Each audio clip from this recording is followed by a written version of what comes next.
capítulo 15.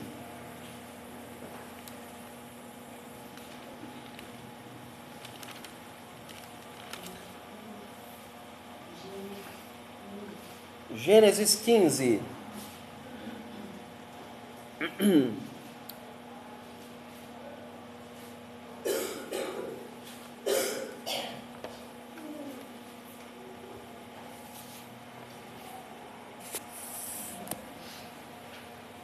Depois destes acontecimentos, veio a palavra do Senhor a Abraão, numa visão, e disse: Não temas, Abraão, eu sou o teu escudo, o teu galardão será sobremodo grande. Respondeu Abraão: Senhor Deus, que me has de dar se continuo sem filhos, e herdeiro da minha casa e o herdeiro da minha casa é o Damasceno Eliezer? Disse mais Abraão: A mim não me concedestes a descendência, e um servo nascido na minha casa será o meu herdeiro. A isto, logo o Senhor respondeu, dizendo: Não será este o teu herdeiro, mas aquele que será gerado de ti, e será o teu herdeiro. Então conduziu-o até fora e disse: Olha para os céus e conta as estrelas, se é que o podes. Ele disse: Será assim a tua posteridade. Ele creu no Senhor, e isso lhe foi imputado para a justiça. Disse-lhe mais: Eu sou o Senhor, que te tirei de Ur dos Caldeus, para dar-te por herança esta terra. Perguntou-lhe Abraão: Senhor Deus, como saberei que hei de possuí-la? Respondeu-lhe: Toma uma novilha, uma cabra, um cordeiro, cada qual de 3 anos, uma rola e um passarinho, e um pombinho. E ele, tomando todos esses animais, partiu-os pelo meio e lhe pôs em ordem as metades, umas defronte da outra, e não repartiu as aves. As aves de rapina desciam sobre os cadáveres, porém Abraão as enxotava. Ao pôr do sol, caiu profundo sono sobre Abraão, e grande pavor, cerradas trevas o acometeram. Então lhe foi dito: Sabe com certeza que a tua posteridade será peregrina em terra alheia, e será reduzida à escravidão, e será afligida por 400 anos. Mas também eu julgarei a gente que tem de sujeitar-se, e depois sairão com grandes riquezas. E tu irás para os teus pais em paz, e serás sepultado em ditosa velhice. Na 4ª geração, lembra lá, primeira, segunda, terceira, 4ª geração, né? Na 4ª geração, tornarão para aqui, porque não se encheu ainda a medida da iniquidade dos amorreus. E sucedeu o posto do sol, houve densas trevas, e eis que um fogareiro fumegante, uma tocha de fogo, que passou entre aqueles pedaços. E naquele mesmo dia fez o Senhor aliança com Abrão, dizendo: A tua descendência dei esta terra, desde o rio do Egito até ao grande rio Eufrates, ou seja, a escritura da terra, né? Aqui, o Queneu, o Quenizeu, o Cadmoneu, o Reteu, o Ferezeu, o Refaíns, o Amorreu, o Cananeu, o Gigarceu e o Jebuseu. Esta é a palavra do nosso Deus, que ela encontre e abrigue em nossos corações. Amém. Senhor, obrigado, ó Deus, porque está a tua palavra, que o Senhor possa nos usar, ó Deus, nesta manhã, ó Deus, para aprendermos um pouco da tua palavra, ó Deus, e crescermos no teu evangelho, Senhor. É o que nós choramos e te agradecemos, Senhor, em Cristo Jesus. Amém e amém.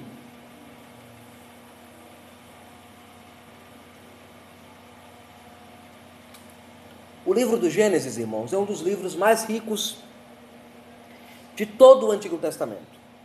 Na verdade, Gênesis já diz tudo. Gênesis significa origem, o início de tudo, o princípio de todas as coisas. A palavra Gênesis vem da primeira palavra do texto original hebraico, que é como começa lá, no princípio, em Bereshit, ou no início de todas as coisas.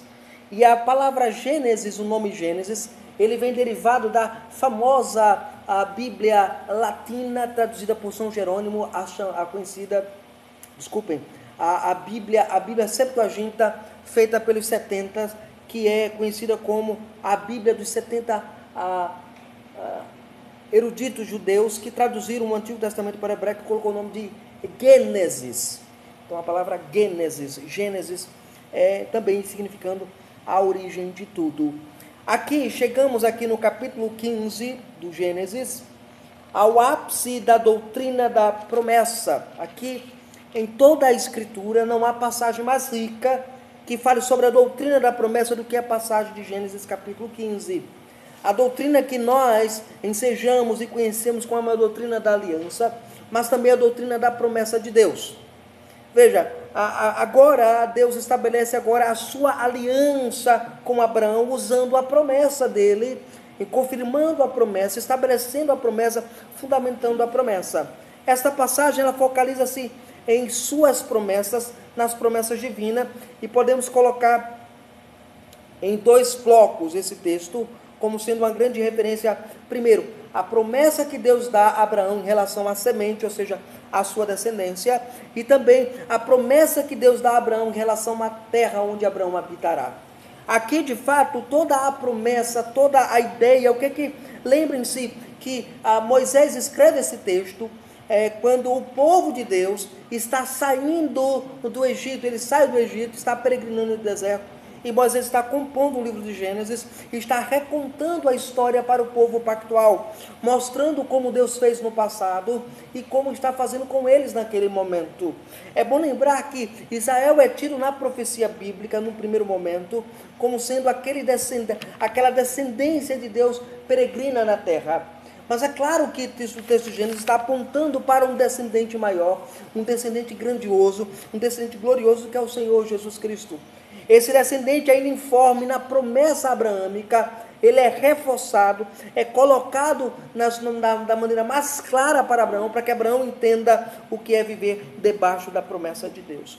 Nesta manhã, irmãos, nós vamos trabalhar o tema da nossa exposição, o Deus da aliança, ou Deus de aliança, o Deus de pacto, o Deus da promessa, ok? Muito bem? Seguindo aqui, vamos começar primeiro olhando como a promessa ela é confirmada na vida de Abraão, olhando para a aliança divina em relação à semente. Está aí nos versos de 1 até o verso 6, diz assim: depois desses acontecimentos, veio a palavra do Senhor a Abraão, numa visão, e disse: não temas, Abraão, eu sou o teu escudo, teu galardão será sobremodo grande. Respondeu Abraão: Senhor Deus, que me has de dar se continuo sem filhos, e o herdeiro da minha casa é o chamado Damasceno, o Eliezer. Disse mais Abraão: a mim não me concedeste descendência, e um servo nascido na minha casa será o meu herdeiro. A isto respondeu logo o Senhor, dizendo: não será esse o teu herdeiro, mas aquele que será gerado de ti será o teu herdeiro. Então conduziu para fora e disse: olha para os céus, conta as estrelas, se é que tu podes. E lhe disse: será assim a tua posteridade. E aí disse: e ele creu no Senhor, isso lhe foi imputado para a justiça. O início desse texto, irmãos, é chocante para nós. Ele primeiro começa com o quê? Com a palavra divina. Observe o texto: depois desse acontecimento veio a palavra do Senhor. Não há coisa mais rica na vida do crente do que a palavra divina. É a palavra de Deus que mantém todas as coisas. Ou não é assim? Ou vocês esqueceram do que Paulo escreve lá em Hebreus, capítulo de número 1, que diz que Deus sustenta todas as coisas pela palavra do seu poder. Ao entender isso, a palavra divina ela é fundamental na vida da igreja. Ouvir a pregação, ouvir o ensino da palavra, ouvir o evangelho do Senhor, ouvir a exposição da palavra, é ouvir a certeza de que Deus nos ama, de que Deus cuida de nós, de que Deus trabalha conosco, de que Deus trabalha em prol do seu povo pactual. O início do texto começa com a palavra divina vindo até Abraão, é o que diz: depois desses acontecimentos. Que acontecimentos? Da guerra lá com Melquisedeque, vocês lembram lá, né?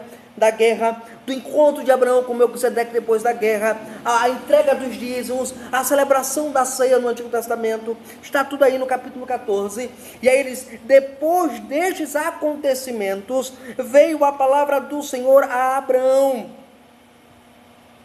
A expressão palavra, a palavra hebraica hadavarim, significa exatamente, a palavra procede de Deus, aponta para o processo da revelação de Deus. É por isso que Abraão é chamado no Novo Testamento de profeta, porque a palavra de Deus foi revelada a Abraão, foi trazida a Abraão, foi colocada diante dele ali naquele primeiro momento.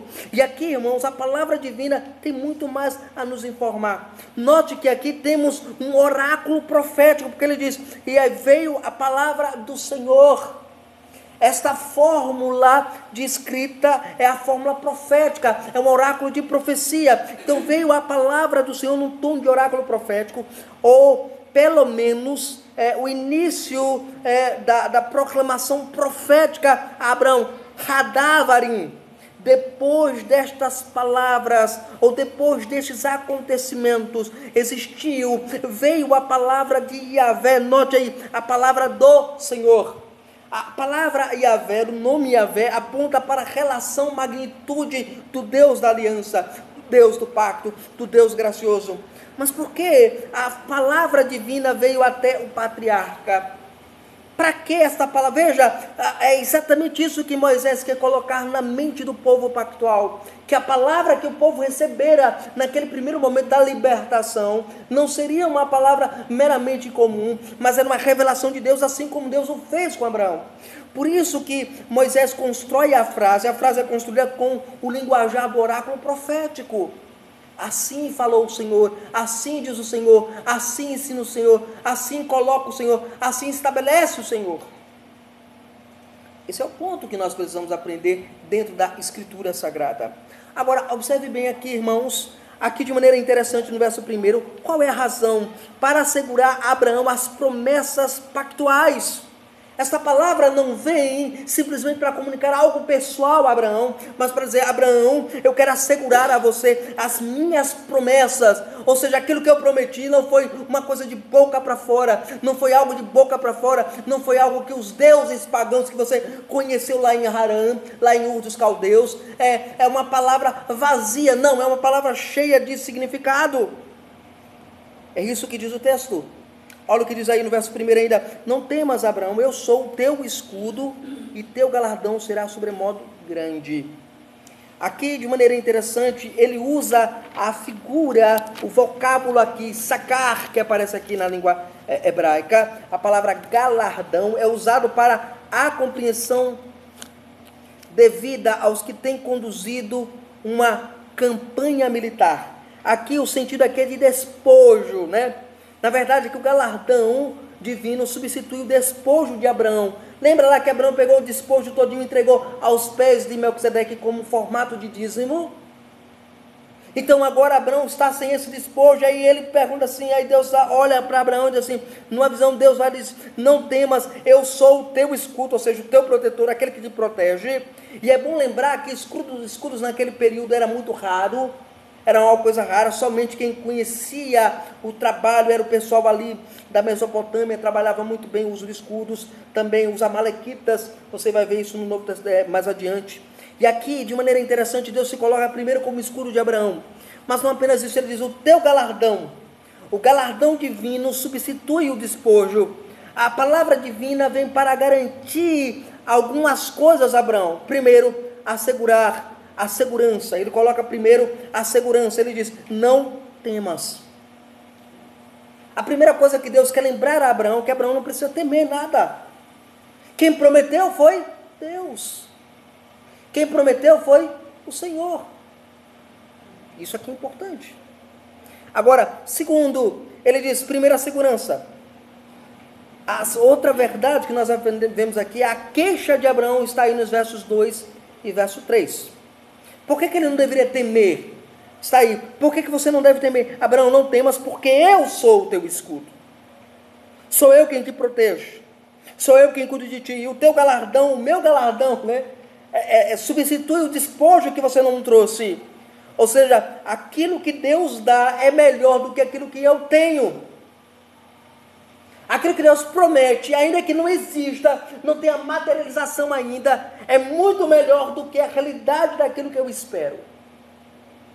Porque eu estou debaixo da promessa assegurada na palavra do Senhor. Agora, observe bem os versos 2 e 3 aqui, a queixa de Abraão diante de Deus.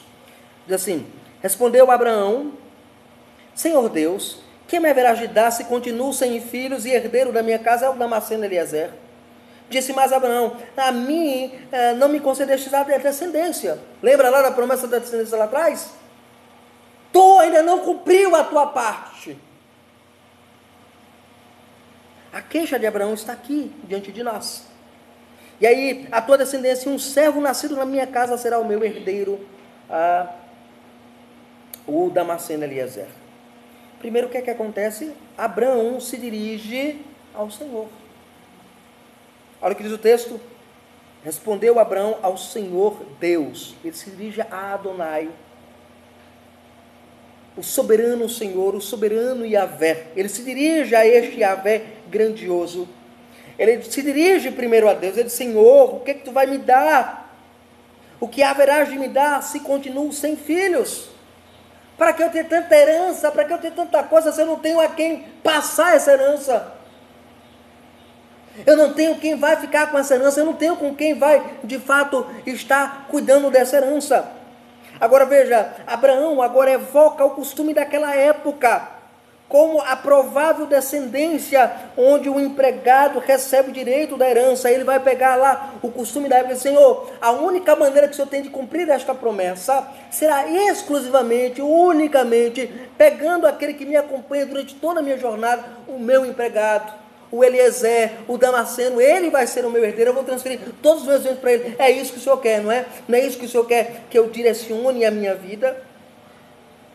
Qual é o problema dessa consequência de Abraão? É que ele esqueceu das garantias divinas de que iria cumprir o que havia prometido. Está nos versos 4 e 5. Olha o que é que ele diz. A isto logo respondeu o Senhor Deus, não deixou Abraão nem pensar, dizendo: não será este o teu herdeiro, mas aquele que será gerado de ti será o teu herdeiro.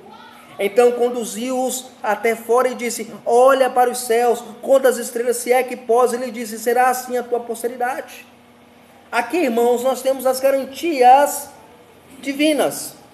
Deus primeiro chama a atenção do patriarca, diz: não, assegurando que Eliezer não será contado como herança divina dada ao patriarca.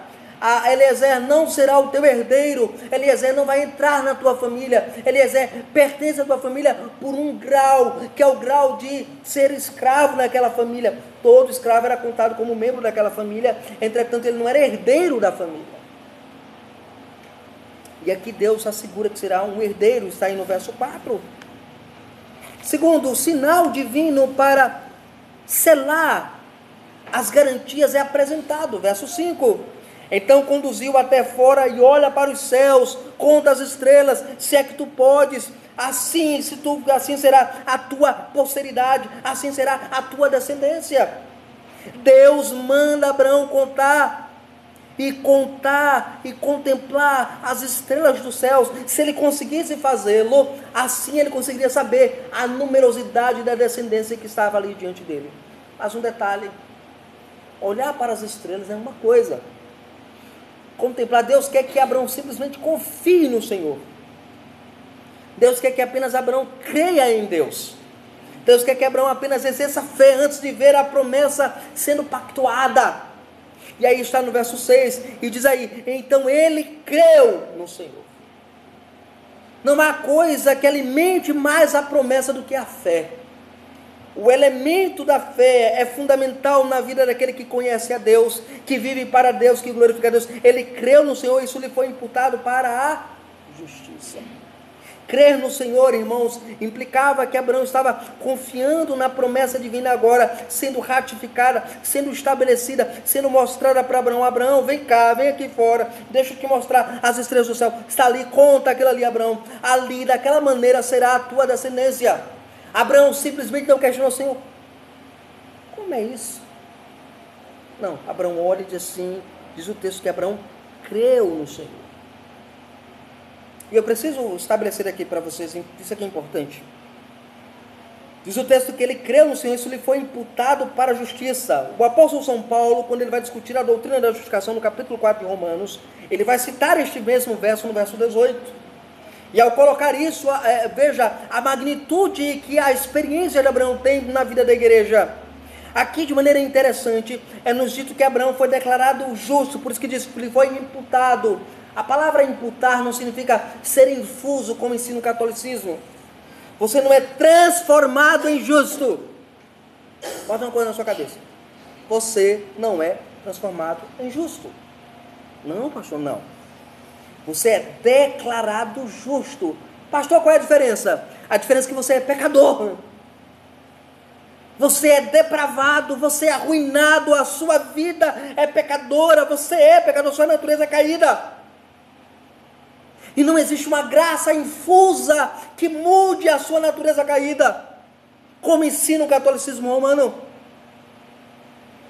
O que acontece é que Deus olha para você culpado, merecedor do inferno, e diz: eu te declaro justo, porque tu crestes no meu filho. Crer em Deus, crer na pessoa bendita do Redentor, crer no Senhor Jesus, é declarar-se estar debaixo da justiça de Deus, que Deus declara de nós, que Deus fala de nós. Aqui está a doutrina da justificação pela fé no Antigo Testamento, de maneira muito primorosa. Paulo argumenta isso no capítulo 4 de Romanos, e o autor dos Hebreus também vai seguir a mesma sequência no capítulo 11. Agora, veja que coisa interessante. Nós já vimos o que acontece com Abraão aqui. A segunda verdade que nós aprendemos aqui nesse texto, irmãos, é que Deus, ao estabelecer essa aliança, apresenta aliança não apenas acerca da semente, mas também apresenta a aliança acerca da terra. Está aí nos versos de 7 até o verso número 11. Olha o que diz o texto. E disse mais, eu sou o Senhor, que te tirei de Ur dos Caldeus, para dar-te por herança esta terra. Perguntou-lhe Abraão, Senhor Deus, como saberei que hei de possuí-la? Veja a pergunta de Abraão. A pergunta de Abraão é interessante. E ele continua dizendo, respondeu ele, toma-lhe uma novilha, uma cabra, um cordeiro, cada qual de 3 anos, uma rola e um pombinho. E ele, tomando todos esses animais, os partiu ao meio, pôs em ordem as metades, umas defronte das outras, e não partiu as aves. As aves de rapina desciam sobre os cadáveres, porém Abraão as enxotava. Aqui, irmãos, de maneira muito interessante agora, Deus e a promessa da terra é estabelecida no verso 7. Ele diz, eu sou o Senhor teu Deus, tirei você da idolatria, e agora te prometo dar toda esta terra como tua herança. Então primeiro Deus promete que vai dar a terra, mas a grande questão, que não é Deus agora falar, veja, quanto à descendência Deus deu a garantia. Qual foi a garantia? As estrelas. Mas e a terra? Qual é a garantia? Eu sei que não vai faltar descendente no mundo meu, mas a pergunta é, como, Senhor, eu vou ter essa certeza? Deus vai lá e dá o sinal das estrelas. Mas agora, Abraão pede pelas garantias divinas. Está no verso 8. Perguntou-lhe Abraão, Senhor Deus, como eu vou saber que o Senhor vai me dar essa terra? Qual é a garantia que eu vou ter que o Senhor vai me dar esta terra? Qual é a garantia que eu tenho agora? Porque eu sei que da semente eu não duvido. Eu sei que o Senhor vai fazer, porque o Senhor disse que vai ser como as estrelas do céu. Mas essa terra que eu piso, como será a minha e da minha descendência? Veja a preocupação de Abraão. Então a primeira coisa, Deus pede o ritual da aliança. No verso 9, Deus olha para Abraão e diz assim, Abraão, toma-lhe uma novilha, uma cabra, um cordeiro, cada qual de 3 anos, uma rola e um pombinho. Ele pede o ritual da aliança. Nesse ritual da aliança, ele pede que o cortar da aliança seja feito, versos 10 e 11. Ele diz lá que Abraão cortou os animais no meio, colocou um de frente ao outro, abriu um corredor. Imaginemos agora a cena, imaginemos o cenário agora. Imaginemos que desse lado estejam alguns animais cortados, e do outro lado estão os animais cortados, um de frente ao outro, e há este corredor aqui no meio. Foi assim que ficou. Animais desse lado, animais do outro, e um corredor no meio. E aí é interessantíssimo isso aqui. Aqui agora, no verso de número 10 e 11, é nos ensinado que esses animais são cortados, partidos, colocados em ordem um de frente ao outro, e ele não partiu as aves. Entretanto, as aves de rapina, né, desciam sobre os cadáveres que estavam ali expostos, porém Abraão as enxotava. Aqui, irmãos, esta figura que eu colocar aqui, as aves de rapina, é um símbolo de Faraó que busca ameaçar e sucumbir àquilo que a nação de Deus é. O povo de Deus é. Aqui é o símbolo de Faraó querendo destruir a nação, destruir a aliança, destruir o povo pactual. Aqui, irmãos, Deus agora coloca a aliança da terra na frente de Abraão. Abraão, que aqui está a minha promessa, aqui está a confirmação de que eu vou fazer isso, de que eu vou te dar esta terra. Isso me leva para a terceira proposição que o texto levanta para nós. Que existe dentro desta aliança uma promessa também do cativeiro do povo pactual, versos de 12 a 16. Lembrem-se o que eu disse no início da nossa introdução, que Moisés está recontando ao povo a história pactual. Moisés está contando, olha, o que nós estamos vivenciando, Abraão já vivenciou no passado. É o que é chamado, o que nós chamamos em teologia de conhecimento partilhado. Agora veja, verso 12 a 16 da nossa passagem, é a promessa do cativeiro. Ele diz: ao pôr do sol, caiu um profundo sono sobre Abraão, e grande pavor e cerradas trevas o acometeram. Então lhe foi dito: sabe com certeza que a tua posteridade será peregrina na terra, e será afligida por 400 anos. Mas também eu julgarei a gente que por tentar sujeitar-se, e depois sairão com grandes riquezas. Só o que aconteceu, vocês devem lembrar disso, né? Quando o povo sai com grandes riquezas. Os egípcios começaram a dar tudo para eles. Isso é a promessa cumprida. A gente aqui não lê a Bíblia direito, mas isso é uma promessa cumprida. Continua o texto: mas também eu julgarei a gente que tente sujeitar-se, e depois sairão com grandes riquezas, e tu irás para os teus pais em paz. Ou seja, ele vai morrer em paz, Abraão morreu em paz, e serás sepultado em ditosa velhice. Abraão viveu muitos anos depois que teve o Isaque. Na quarta geração, tornarão para aqui, porque não se encheu ainda a medida da iniquidade dos amorreus. Aqui, irmãos, agora, nós temos a promessa do cativeiro do povo pactual. Primeiro, o Egito como inimigo do povo pactual é apresentado. Ele não diz que povo é, mas diz que haverá um grande povo que vai aprisionar, escravizar o povo da aliança. Olha, os teus descendentes, eu não vou mentir para você, Abraão. Essa descendência todinha que eu vou te dar será escrava durante um período de tempo, porque eu quero trabalhar o coração deles. Eu quero trabalhar o caráter deles. E você vai ver isso em toda a peregrinação do deserto. Deus promete confirmar a aliança no verso 15. E tu irás para os teus pais em paz e serás sepultado em ditosa velhice. Aqui ele está confirmando a aliança. Eu sou o Deus de Abraão, Isaque e Jacó. Então a aliança começa aqui com Abraão. Ele começa estabelecendo lá esse marco fundamental na história da aliança. Abraão é o primeiro patriarca, depois virá Isaque, que é o segundo patriarca, e depois Jacó. Por isso que no Novo Testamento você verá Jesus sempre fazendo menção: Abraão, Isaque e Jacó. Está confirmando a aliança, trazendo a doutrina da aliança de volta. E aqui, irmãos, de maneira muito interessante agora, ele vai dizer que a quarta geração, ou seja, 400 anos. Uma geração durava 110 anos naquele período. Então ele pega essa descendência e diz assim, olha, e aí nos lembra lá do segundo mandamento: farei misericórdia até 1000 gerações daqueles que me amam e guardam os meus mandamentos. Aqui ele estabelece a geração de Abraão como sendo uma geração que 400 anos vai ser peregrina e vai trazer de volta até que a medida dos amorreus se estabeleça, cresça. Então Deus não promete apenas que haverá um descendente, Deus não apenas promete que vai dar a terra a Abraão, mas Deus também promete que vai tratar com sua descendência. Ou seja, nem todo mundo da descendência seria crente. E aí nos traz para a igreja. Nem todo mundo que recebe o selo da aliança, o selo do pacto, é crente. E aí precisa ser tratado, precisa ser trabalhado. Isso na vida da igreja, a santidade da igreja. É isso que Deus vai fazer com o povo que é da aliança. Isso me leva para a última proposição que o texto nos mostra. Nós vimos que aqui o narrador bíblico, no caso Moisés, ele abre um parênteses para explicar a origem da escravidão no Egito. É isso que ele está fazendo. Ele abre o parênteses e coloca para nós o que aconteceu. Foi uma promessa de Deus. Aquela escravidão não foi por acaso. Foi uma profecia do Senhor. Deus havia prometido, Deus havia feito uma profecia de que isso iria acontecer.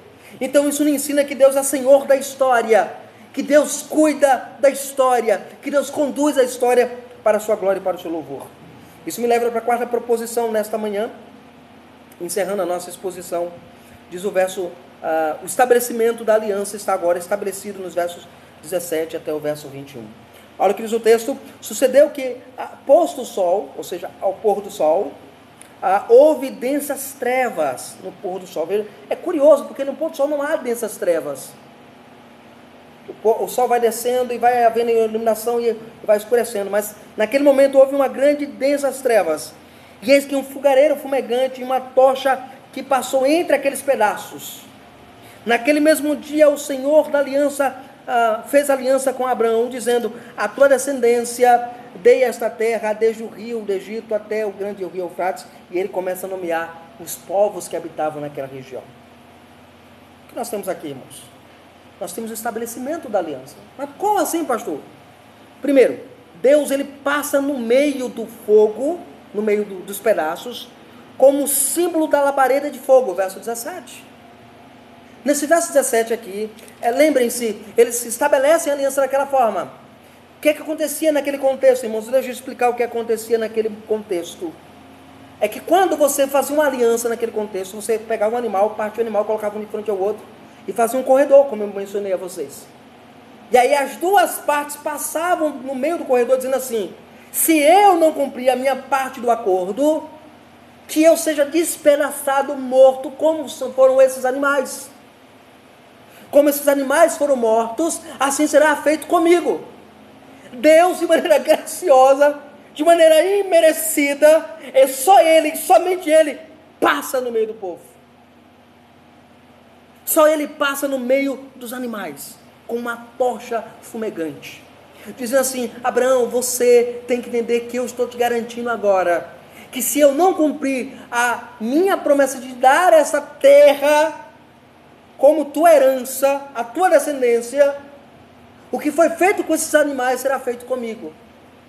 Como os animais foram mortos e despedaçados, eu, Deus, Criador de todas as coisas, serei despedaçado e anulado. Por isso que você vai entender lá em Hebreus, que diz lá, que Deus, quando se interpôs em juramento, não tendo alguém para jurar superior a Ele, jurou por quem? Por si mesmo. Deus jurou por si mesmo, como está escrito lá em Hebreus. Aqui, de maneira magnânima agora, o autor sagrado nos lembra que Deus passa como um símbolo pactual no meio daquele povo, no meio ali daqueles animais, na labareda de fogo. É dito no texto, no verso 18, que Deus fez aliança com Abraão. Na verdade, no original, a palavra aliança, a palavra berit, significa cortar a aliança. Aqui Deus cortou a aliança, Deus fez aliança com Abraão. Ele diz o texto, verso 18, e naquele mesmo dia fez o Senhor aliança com Abraão. Qual aliança? Dizendo: a tua descendência dei esta terra. Ele disse: não darei, eu dei, já é. A realidade da aliança, ela é vista, ela é antevista e antegozada naquele momento pactual. Desde o rio do Egito até o grande rio Eufrates. Irmãos, aqui nós temos exatamente a promessa de que Deus vai cuidar do seu povo e de garantir a sua aliança. Mas por fim, é nos dito que Deus garante, ao patriarca que ele receba, a garantia que Deus dá ao patriarca de que ele receba a terra, está aí nos versos 19 a 21. Como é que ele vai receber esta herança?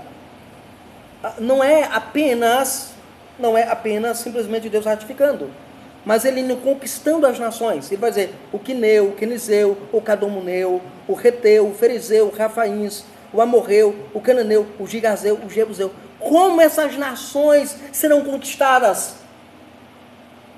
E nós vamos ver na história pactual que eles são conquistados pela força e pela guerra bélica. Nos dias de hoje, não haverá mais necessidade dessa força, dessa guerra bélica. Haverá apenas a necessidade da pregação graciosa do Evangelho de Jesus.